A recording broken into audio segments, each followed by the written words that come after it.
বাংলাদেশ আমরাই গর্ব ইনশাআল্লাহ।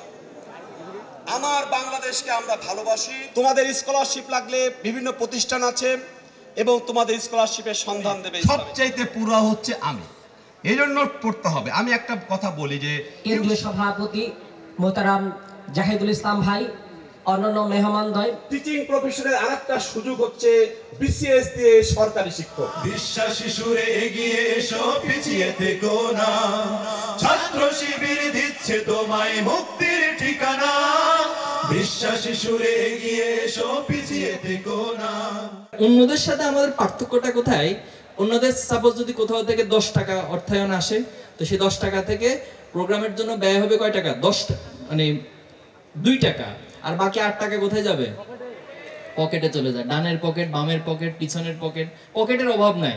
আর এখন তো কিছু মোবাইল প্যান্ট পাওয়া যায়, তো এখানে আরো বেশি পকেট। তো এই জন্য বিভিন্ন পকেটের হক আদায় করতে গিয়ে আসলে যেটা আসে সেটা বাস্তবিক জায়গায় খরচ করতে আর খুব বেশি থাকে না।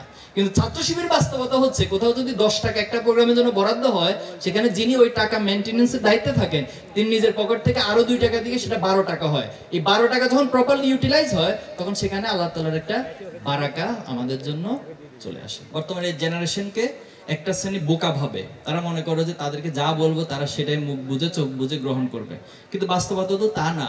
বাস্তবতা হচ্ছে এখন তথ্যের অবাধ প্রবাহ, সবার কাছে তথ্যগুলো যায়, সবাই অবজার্ভিং ক্যাপাসিটি অনেক বেশি। এখন এই জেনারেশন জুমার্স এবং জেনারেশন আলফা, এরা অনেক ফাস্ট, এটা অনেক সহজে অনেক কিছুকে অবজার্ভ করতে পারে, মানুষের সাইকোলজিকে বুঝতে পারে, মানুষের কর্মকাণ্ডকে তারা খুব চমৎকারভাবে স্টাডি করে একটা ডিসিশনে পৌঁছতে পারে। এই পর্যায়ে এসে এই ধরনের প্রোপাগান্ডা, মিথ্যা রাজনীতি বাংলাদেশে আর চলবে না। ইসলামের যে প্রথম শহীদ, তার নাম কি? হযরত সুমাইয়া রাদিয়াল্লাহু তাআলা আনহা। হযরত সুমাইয়া ইসলামের প্রথম শহীদ, একজন নারী আল্লাহ তাআলা কবুল করেছেন। একই সাথে যুদ্ধের মধ্যে আল্লাহ রাসূল ইসলামকে পরামর্শ দিয়েছেন হযরত উম্মে সালমা রাদিয়াল্লাহু তাআলা আনহা। আল্লাহ রাসূল সাল্লাল্লাহু আলাইহি ইসলামকে পরামর্শ দিয়েছেন হুদায়বিয়ার সন্ধির সময়। হযরত ফাতিমা রাদিয়াল্লাহু তাআলা আনহার আমরা জ্ঞান অর্জনে তার অবদান এবং সমাজে নারীদেরকে নিয়ে তার কাজের বিষয়গুলো আমরা জানি। তো এইভাবে আমরা 1450 বছর আগে মুসলিম নারীদেরকে এবং আল্লাহ রাসূল সাল্লাল্লাহু আলাইহি ওয়াসাল্লাম নারীদেরকে কিভাবে ক্ষমতায়ন করেছেন, কিভাবে তাদের ইনসাফ কায়েম করেছেন, ন্যায্য অধিকার নিশ্চিত করেছেন, সেটা আমরা দেখতে পাই।